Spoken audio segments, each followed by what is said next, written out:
அவரு சொல்லவே இல்லையே. நீங்க அவருக்கு பதிலா நீங்க பேசுவீங்க.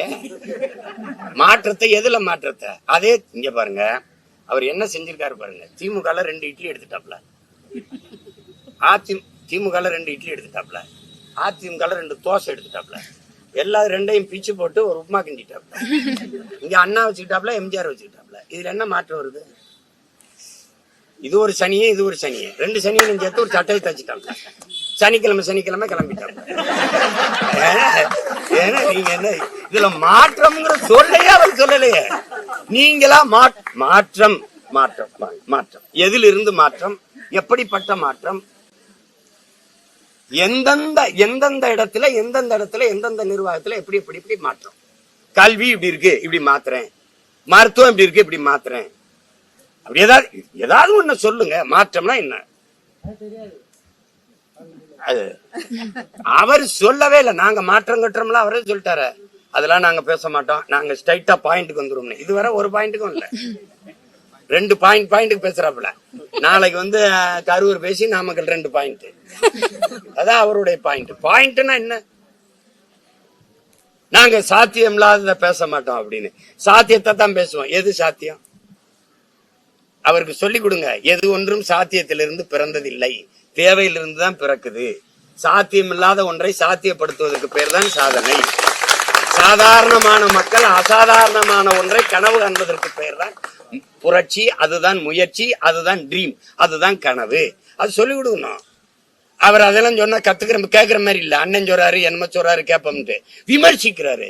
இது விமர்சிக்கிறது இல்ல. இப்ப சரி விட்டுருவான். நானு 2010 கட்சி ஆரம்பிச்சேன். இப்ப 26 வரைக்கும் 26 தேர்தலில் நிக்க போறேன்.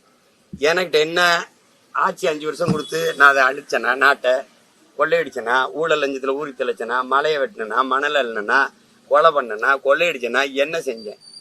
என்னை எதுக்கு எல்லாரும் விமர்சிக்கணும் சொல்லு? அதிகாரத்துல இருக்கிறவன், அநியாயம் செய்யறவன், ஊழல் லஞ்சத்துல ஊறி திளைக்கிறவன், வளத்தை சுரண்டி கொள்ளையடிக்கிற கொடுக்கிறவனை பேசாது, எந்த விமர்சனம் வைக்காது. இதையெல்லாம் தடுக்க போராடுற எங்கள் மேல விமர்சனம் வைக்க காரணம் என்ன? எல்லாரும் எதிர்க்கிறாங்கல்ல, காரணம் என்ன? நாங்களே அதை பொருள்படுத்துறது இல்ல. ஏன்னா விமர்சனத்தை தாங்க முடியாதவன் விரும்பியதை அடைய முடியாது. அவதூறுகளையும் அவமானங்களையும் கடக்க முடியாதவன் அற்ப வெற்றியை கூட தொட முடியாது. அந்த தத்துவத்தை கற்ற பிள்ளைகள். ஏதோ போய என்னை விமர்சிக்கிறது உன் வேலை, உனக்கும் சேர்த்து போராட வேண்டியது என் வேலை, அவ்வளவுதான். நாங்க ஏற்றுக்கொண்ட கோட்பாடு விமர்சனத்தை உரமாக்கு, அதன் லட்சியத்தை மரமாக்கு. வேர்க்காம விளையாட முடியாது, விமர்சனம் இல்லாம வளர முடியாது. விமர்சிக்கிறவன் என்னை பார்த்து பயப்படுறான், இவன் அதிகமா விமர்சிக்கிறான், அவன் ரொம்ப பயப்படுறான். அவ்வளவுதானே. கேட்கறதுக்கு பதில் தான் சொல்லணும்.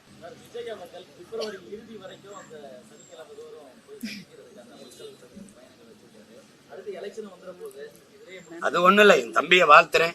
அவர் பயணங்களுக்கு மழை இடையூறு இல்லாம அவருக்கு உதவணும், சந்திக்கட்டும். அதுல ஒண்ணும் இல்லை.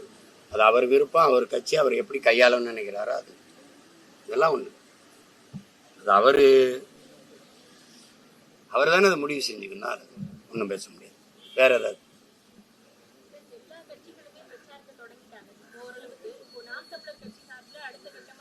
என் தங்கச்சிட்ட கேட்கிறேன். பரப்புரை சரி, பிரச்சாரங்கிறிய, நான் பரப்புரைங்கிறேன்.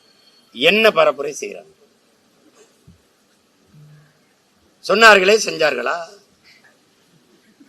சொன்னார்களே செஞ்சார்களா? செய்வீர்களா? இப்ப எங்க ஊர்ல தண்டல்காரன் ராஜாதி ராஜ மார்க்கண்ட வருகிறார் அப்படின்னு இப்ப இங்கே இந்த இடத்தில் தொடர் வண்டி விடுகிறீர்களை விட்டார்களா? அங்கே அதை செய்தனர்களை செஞ்சார்களா? கோர்ட்ல தங்கச்சி, இது பரப்புரைன்னு நினைக்கிறீங்க? இதெல்லாம் ஒரு பரப்புரைன்னு நினைக்கிறீங்க? மக்களின் வலியை மனதிலிருந்து ஒருத்தர் மொழியில எடுத்து பேச முடியல அப்படின்னா என்ன? ஒரு வீட்டு பாடம்னு ஒண்ணு இல்லையா? ஐயா ஸ்டாலின் எவ்வளவு காலமா அரசியல் இருக்காங்க, துணை முதல்வராக இருந்திருக்காங்க, முதல்வராயிட்டாங்க. நிறைய பேர் அவருக்கு தரவுகள் எடுத்து கொடுக்க ஆள் இருக்கு, கூட உதவியாளர். ஐயா எடப்பாடி பழனிசாமி ஒன்றிய செயலாளர் இருந்து, மாவட்ட செயலாளர் இருந்து, பொதுப்பணித்துறை அமைச்சராக இருந்து, முதல்வராக இன்னைக்கு எதிர்கட்சி தலைவர் இருக்காங்க, கூடவே ஆள் இருக்கு. இப்ப எந்த ஊருக்கு போறோம்? கரூருக்கா? கரூர்ல என்ன பிரச்சனை இருக்கு, என்னென்ன தொகுதியில என்னென்ன பிரச்சனை கொடுங்க. அந்த தரவுகளை ஒரு 4 நிமிஷம் 5 நிமிஷம் தான் பேசுறீங்க. அதை நினைவில் வச்சு பேச முடியலன்னா உங்களுக்கும் மக்களுக்கும் எவ்வளவு தூரம் இருக்கு. இப்ப இவ்வளவு காலம் அதிகாரத்தில் இருக்கும்போது எந்தெந்த இடத்துல என்னென்ன இடத்துல மக்களுக்கு என்னென்ன பிரச்சனை இருக்கும் கூட தெரியாம நீங்க எங்களை ஆட்சி செஞ்சுக்கிட்டு இருந்திருக்கீங்க. என்னதங்கச்சி பரிச்சயவாத மனத்துல வச்சு எழுதணும், பார்த்து தான் எழுதுவேன் அடம் பிடிச்சிட்டு இருந்தா ரொம்ப கஷ்டம். அவ்வளவு மக்கு மாணவர்களுக்கு இங்க மதிப்பெண் கிடையாது. பார்த்து படிக்கும் போதே அது மண்ணரிப்பா மீனரிப்பா, அது நீடாமங்கலமா பீடாமங்கலமா, ரொம்ப கஷ்டம். நான் உண்மையிலே வெக்கப்படுறேன். ஒண்ணு என் முன்னோர்கள் காலத்துல பிறந்து செத்து இருக்கணும், இல்லைன்னா காக்க குருவி நாய் நிறையா வந்தாலும் 4 வீட்டு நக்கியாவது செத்து இருந்திருக்கலாம். மானங்கட்ட இந்த இனக்கூட்டத்துல பிறந்ததுக்கு வெக்கப்படுறேன். அதுல இந்த பாருங்க இவங்க எல்லாம் பார்த்த வேலைதான். எதுக்கு இந்த இனத்துக்கு ஒரு விடுதலை, ஒரு நாடு, எப்படியா பிச்சு எடுத்து சேர்த்துருப்போங்கடான்னு போயிருந்திருக்கலாம். ஊசி பேத்தி ரணகலமாய் கைப்புள்ள கதையா நாங்க அடி வாங்கி தர்றோம்.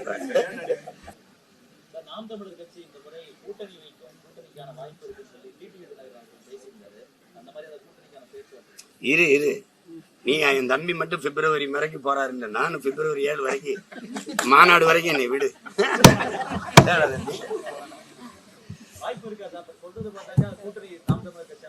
நீ சொல்லு, வைக்கவா வேணாவா? நான் வைக்கிறேன்னா தனியா நிக்கிறதானே உங்க பலம். எதற்காக கூட்டணிக்கு போகிறீர்கள் என்று. இல்லைன்னா கூட்டணி வைக்காம எத்தனை நாளைக்கு நீங்க இப்படியே தனியா போராடுவீர்கள்? உங்க தொண்டர்கள் சோர்ந்து விட மாட்டார்களா? டேய், ஒண்ணு இப்படி பேசுனா இப்படி பேசுறீ, இப்படி பேசுனா இப்படி பேசுறிய, நான் என்னதான் செய்ய சொல்லு? நான் கூட்டணி வைக்கவா? சொல்லு, நீ சொல்லு, வைக்கவா?